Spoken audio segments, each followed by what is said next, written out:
जय हिंद, नमस्कार, सत श्री अकाल दोस्तों। आप लोग कैसे हैं? आशा करते हैं आप लोग अच्छे, स्वस्थ और मस्त होंगे। आप सभी का स्वागत है हमारे छोटे से परिवार में।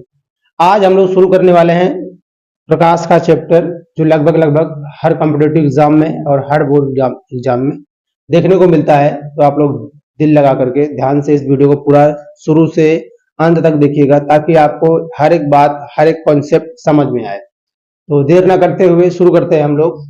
और चलिए पहले बात करते हैं हम लोग लाइट की। तो लाइट क्या होती है दोस्तों? लाइट आपका जैसे एक प्रकार की एनर्जी है। प्रकाश एक प्रकार की ऊर्जा है जो हमारी दृष्टि संवेदना को जागृत करती है। बिना प्रकाश की उपस्थिति में आप कोई भी वस्तुएं नहीं देख सकते हैं दोस्तों।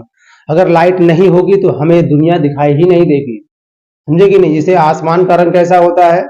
कैसा होता है आसमान का रंग? तो है ना, आसमान का वास्तविक रंग होता है ब्लैक। आसमान का वास्तविक रंग है काला, समझे?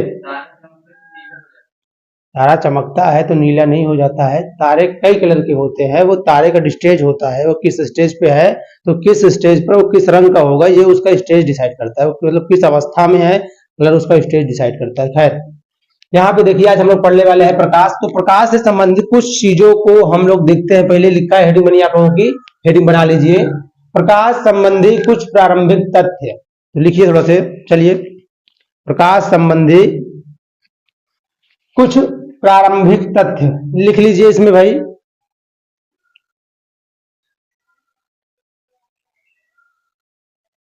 प्रकाश संबंधी, चलिए पहला तथ्य आपका आता है प्रकाश स्रोत।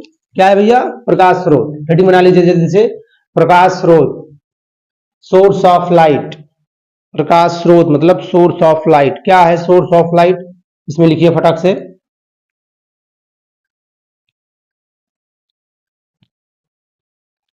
वह वस्तुएं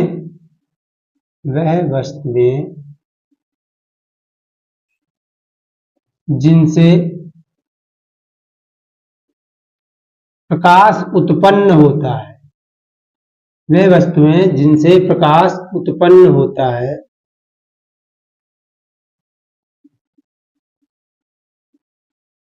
वे वस्तुएं जिनसे प्रकाश उत्पन्न होता है प्रकाश के स्रोत कहलाते हैं। प्रकाश के स्रोत कहलाते हैं।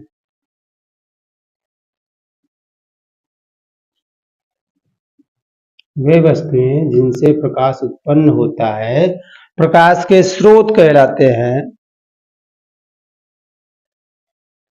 इसके स्रोत दो प्रकार के होते हैं। इसके स्रोत दो प्रकार के होते हैं।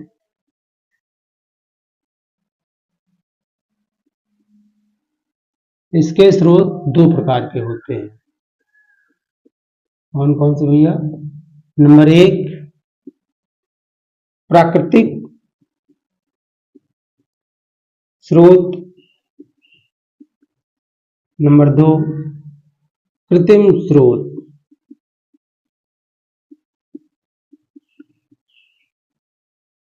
प्राकृतिक स्रोत, कृत्रिम स्रोत।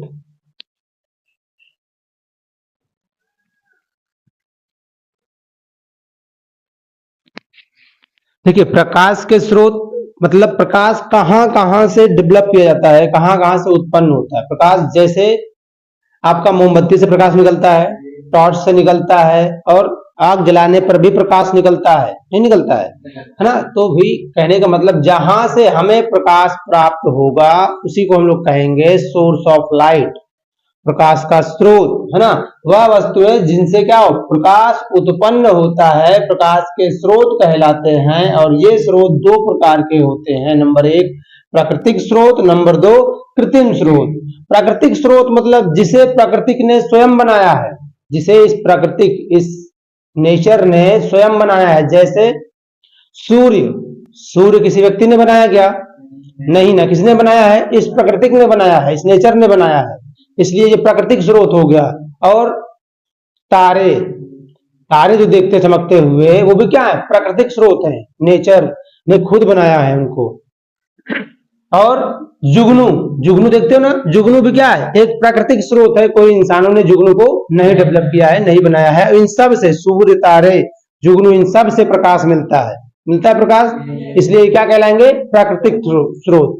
और दूसरा है कृत्रिम स्रोत। कृत्रिम का मतलब होता है जिसे मनुष्यों ने बनाया हो, जैसे टॉर्च, बल्ब, मोमबत्ती, दिया सलाई, है ना, इत्यादि बहुत सारी चीजें हैं। तो वे स्रोत क्या कहलाएंगे? कृत्रिम स्रोत। कृत्रिम का मतलब ही होता है जिसका निर्माण किया गया हो, मनुष्यों के द्वारा जिसका निर्माण किया गया हो। चलिए इसके बाद आप हेडिंग बना लीजिए, प्रकाश की प्रकृति, नेचर ऑफ लाइट।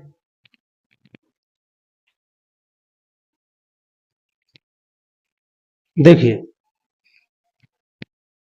अगला पॉइंट है प्रकाश की प्रकृति। पहला पॉइंट आपने देखा प्रकाश का स्रोत, सोर्स ऑफ लाइट। अब देख रहे हैं नेचर ऑफ लाइट, प्रकाश की प्रकृति। प्रकाश की प्रकृति मतलब प्रकाश किस प्रकार का होता है। तो प्रकाश पहली बात है क्या चीज, हम जान चुके हैं, प्रकाश एक प्रकार की ऊर्जा है ना। अब ऊर्जा है और क्या है, तो प्रकाश एक प्रकार की ऊर्जा है तो अलग बात हो गई, लेकिन प्रकाश क्या है ओरिजिनल में? तो प्रकाश ऊर्जा का संचरण, जो प्रकाश ऊर्जा है ना, इसका संचरण मतलब कि पूरे ब्रह्मांड में इसका वितरण। इसका मतलब क्या होता है? संचरण का मतलब क्या होता है? प्रोपोगेशन। इसका मतलब होता है पूरे यूनिवर्स में इसका क्या फैलाव, पहुंचना, चलना, रास्ता बेरास्ता। हाँ, तो संचरण कैसा होता है? तो प्रकाश ऊर्जा का संचरण विद्युत चुंबकीय तरंग के रूप में होता है। किसके रूप में होता है? विद्युत चुंबकीय तरंग के रूप में होता है। इलेक्ट्रोमैग्नेटिक वेव के रूप में प्रकाश चलता है। किसके रूप में? विद्युत चुंबकीय तरंग, है ना। कैसे चलती तरंगे भाई? तो तरंगे किस टाइप से? तो कुछ इस तरीके से कह सकते हो, जैसे एक रस्सी का एक सिरा बांध करके दूसरे सिरे से आप झटका देंगे तो क्या होगा? एक लहर उत्पन्न होगी ना। तो उस टाइप से ये चलता है प्रकाश, समझे। कुछ इस तरह से प्रकाश का संचरण होता है। और यह एक अनुप्रस्थ तरंग है। तरंगे भी दो तरह की होती हैं, एक अनुदैर्घ्य तरंग, एक अनुप्रस्थ तरंग। तो प्रकाश तरंगे किस प्रकार की तरंगे है भाई? अनुप्रस्थ तरंगे हैं। याद रखिएगा, ये बहुत इंपॉर्टेंट पॉइंट है कि प्रकाश तरंग किस प्रकार की तरंग है। तो प्रकाश तरंग अनुप्रस्थ तरंगे हैं। किस प्रकार तरंगे भाई? अनुप्रस्थ तरंगे हैं, ठीक है। और इनके संचरण के लिए मतलब प्रकाश को चलने के लिए किसी माध्यम की आवश्यकता नहीं होती है। जैसे ध्वनि को चलने के लिए माध्यम की आवश्यकता होती है, परंतु प्रकाश को चलने के लिए माध्यम की आवश्यकता नहीं होती है। ये निर्वात में भी चल सकता है। निर्वात में इसकी चाल कितनी होती है? तो निर्वात में प्रकाश की चाल होती है 3 × 10⁸ मीटर पर सेकेंड, या कह सकते हो मोटा मोटा 3 लाख किलोमीटर पर सेकेंड। एक सेकेंड के अंदर 3 लाख किलोमीटर प्रकाश चल सकता है। ये प्रकाश की स्पीड होती है, प्रकाश की चाल होती है। इसे आप लोगों को याद रखना पड़ेगा, ठीक है। इसके बाद आप लोग आगे लिख लीजिए अगला पॉइंट इसी में।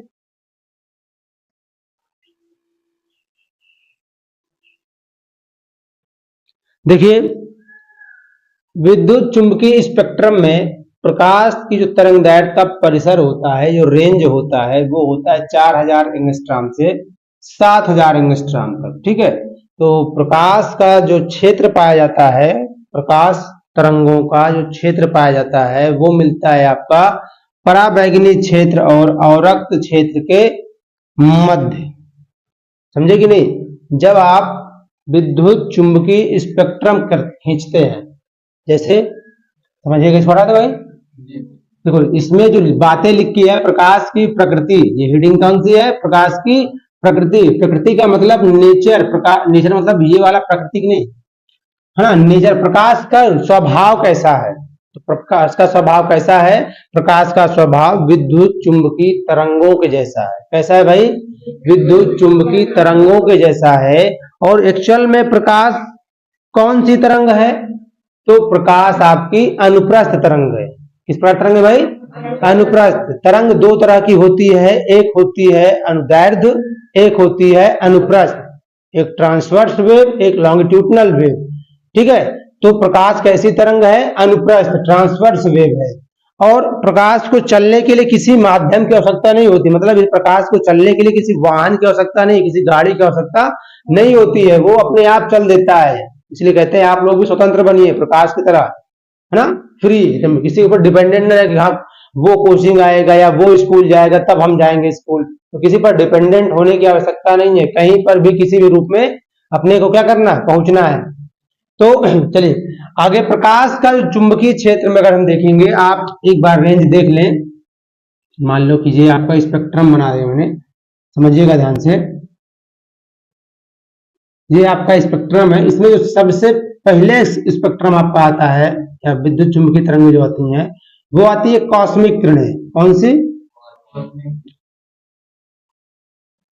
कॉस्मिक तरंगे बोल सकते हो, कॉस्मिक किरणें बोल सकते हो। इसके बाद आपका आता है गामा तरंगे, गामा किरणें। कौन सी?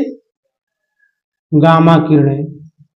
गामा के बाद एक्स किरणें,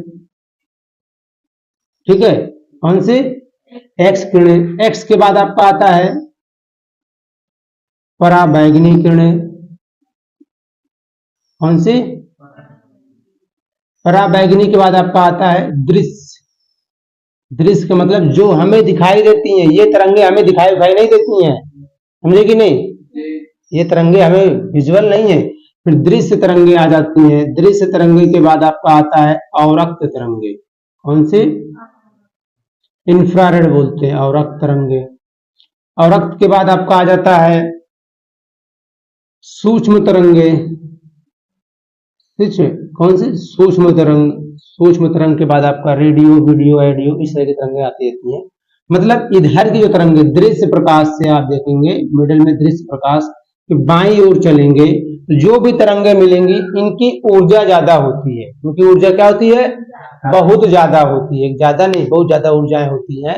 दृश्य प्रकाश से बाईं तरफ, मतलब दृश्य प्रकाश से पहले जो तरंगे आपको मिलती हैं उनकी ऊर्जा हाई होती है, और दृश्य प्रकाश के बाद जो तरंगे मिलती हैं उनकी ऊर्जा लो होती है, बहुत कम होती है। ये मनुष्यों को हानिकारक, मतलब मनुष्यों को नुकसान ज्यादा नहीं पहुंचाती हैं। लेकिन जो दृश्य प्रकाश से पहले की तरंगे हैं वो सबकी तरंगे का ऊर्जा बहुत हाई होती है। अगर ये तरंगे धरती पर आने शुरू हो जाए, ये तरंगे धरती पर आ जाए तो मनुष्यों, पशु पक्षियों, जीव जंतुओं के लिए क्या होगा? घातक साबित हो जाएगा, हानिकारक साबित हो जाएगा।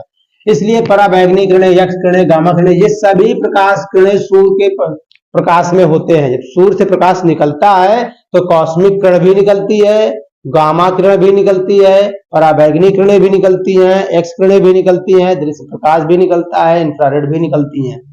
तो कहने का मतलब ये लगभग सारी प्रकाश किरणें सूर्य से उत्सर्जित होती हैं, सूर्य से निकलती हैं, लेकिन हमारे तक सिर्फ आता है कौन सा? प्रकाश तरंगे। हमें प्रोटेक्ट करके रखा हुआ है, हमें सुरक्षित बना करके रखा हुआ है। हमारे वायुमंडल में एक लेयर है जिसका नाम है ओजोन लेयर, ओजोन परत है। और चुंबकीय क्षेत्र वगैरह होने की वजह से धरती पर हानिकारक तरंगे नहीं आ पाती हैं, समझे कि नहीं? इसलिए यहाँ पर जीवन संभव हो सका है। खैर, ये आपका क्या है? विद्युत चुंबकीय स्पेक्ट्रम है। यही अभी आगे हम लोग फिर पढ़ेंगे। अभी स्पेक्ट्रम वाली चीज, जब हम तरंग वाला चैप्टर पढ़ेंगे तो वहां पर तरंगों का स्पेक्ट्रम किस तरीके से होता है इसको हम बहुत अच्छे से स्टडी कर लेंगे, ठीक है? अभी सिर्फ मोटा मोटा ऐसे समझिए कि इसे आपको कॉस्मिक किरण सबसे खतरनाक किरण है। कॉस्मिक किरण क्या है? सबसे डेंजरस किरण है। ये बहुत दूर तक ट्रेवल नहीं करती, बहुत कम दूर तक चलती है, लेकिन इसकी ऊर्जा बहुत ज्यादा होती है। जो भी दृश्य प्रकाश की तरंगों जो पहले तरंगे हैं, इन तरंगों का संचरण बहुत दूर तक नहीं होता है। ये बहुत कम डिस्टेंस तय करती है, बहुत कम दूर तक चलती है, लेकिन इन तरंगों के पास ऊर्जा हाई होती है। और जो दृश्य प्रकाश के बाद की तरंगे हैं, ये तरंगे दूर तक ट्रेवल करती हैं, दूर तक संचरण करती हैं, मतलब दूर तक जाती हैं, इसलिए इनका ऊर्जा बहुत कम होता है। इनके पास ऊर्जा कम होती है और ये दूर तक जाती हैं, और जिनके पास ऊर्जा अधिक होती है वो बहुत कम दूरी तक जाती है। बात समझ में आ रही ना? तो भैया चलिए, इतनी बात समझ में आ रही कि नहीं? चलिए मिलते हैं अगले वीडियो में आपको एक नया टॉपिक के साथ। ताकि आप लोगों को वीडियो अच्छा लगा हो प्लीज लाइक करें और चैनल को सब्सक्राइब करें। धन्यवाद।